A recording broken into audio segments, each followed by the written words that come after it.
बोलिए प्रेम से श्री सद्गुरु महाराज की जय। बाबा, मेरे पूज्य बाबा अच्युतानंद, जिन्हें संपादक बाबा के नाम से भी जाना जाता था, वो उनके महापरिनिर्वाण दिवस के 1 साल पर मैं अपने तरफ से कुछ सुनाना चाहती हूँ, क्योंकि मेरा उनके साथ बहुत बार रहना हुआ और उनके साथ मेरी बातचीत भी हुई। बहुत सारी बातें वो बताते थे।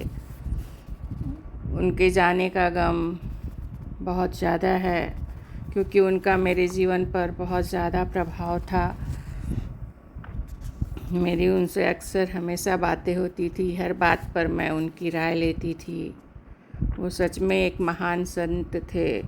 महर्षि में ही के सानिध्य में रहकर उन्होंने बहुत कुछ गुरु से सीखा था और उन्हें अपने जीवन में आचरण में उतारा था। एक बार मैं उनके इस महापरिनिर्वाण दिवस के पूर्व संध्या पर कुछ बताना चाहती हूँ। उन्हीं की बात अपने मधुर संस्मरण पुस्तक में जो मैंने लिखा है, उसी की एक संस्मरण मैं सुना रही हूँ।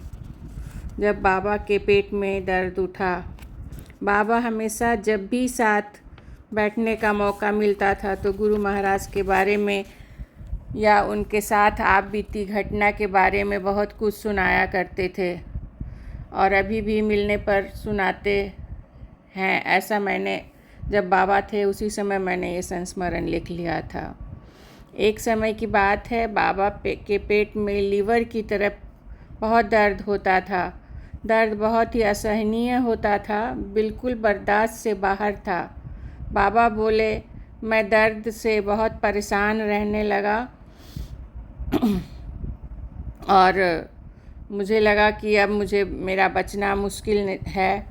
एक दिन मैंने लोगों से कहा कि अब लगता है कि मैं नहीं बचूंगा, इसलिए मैं प्रेस का सब कार्यभार और हिसाब किताब आप लोगों को सौंप देता हूँ। अब आप लोग संभालिए। यह बात गुरु महाराज तक भी पहुँची कि संपादक बाबा के पेट में अत्यधिक दर्द है और वे इस तरह की बातें कर रहे हैं। तभी गुरु महाराज अच्युतानंद बाबा के पास आए और पूछे, कैसी तबीयत है आपकी?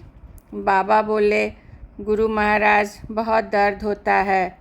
गुरु महाराज बोले, बताइए कहाँ दर्द होता है आपको? संपादक बाबा बोले, गुरु महाराज इस जगह पर दर्द होता है। गुरु महाराज ने उस जगह बाबा के पेट को छुआ, क्या यहाँ दर्द होता है?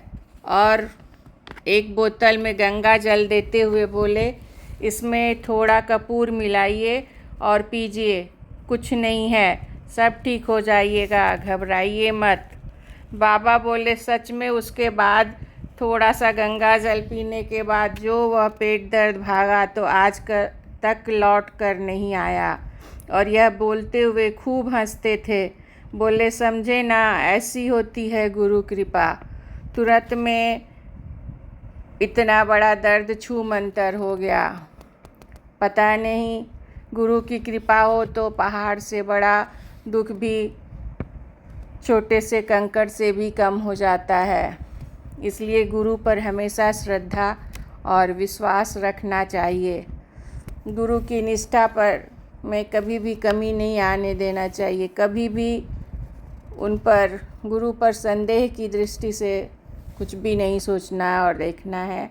हमेशा गुरु पर श्रद्धा विश्वास से भरोसा कर उनकी बताई राह पर चलिए, अवश्य फ़ायदा होगा, और वो फ़ायदा इतना अधिक होगा जो आपके इस जन्म को क्या अगले जन्म को भी सुधार देगा। आपके किए हुए पाप पुण्य में बदल जाएंगे, पल में आपकी दुनिया संभल जाएगी। इस तरह की वो बहुत सारी कहानियाँ बताते थे। आज तो उनके गए हुए अब 1 साल कल हो जाएंगे। 9 नवंबर को ही उन्होंने अपना देह छोड़ा था। मन सोचकर भारी हो जाता है कि अब वो अपने बीच में नहीं रहे, जिनके सानिध्य में हम अपने आप को सुरक्षित और संभलने की एक अवस्था में पाते थे। क्या कर सकते हैं, यह देह पता नहीं विनाशील है।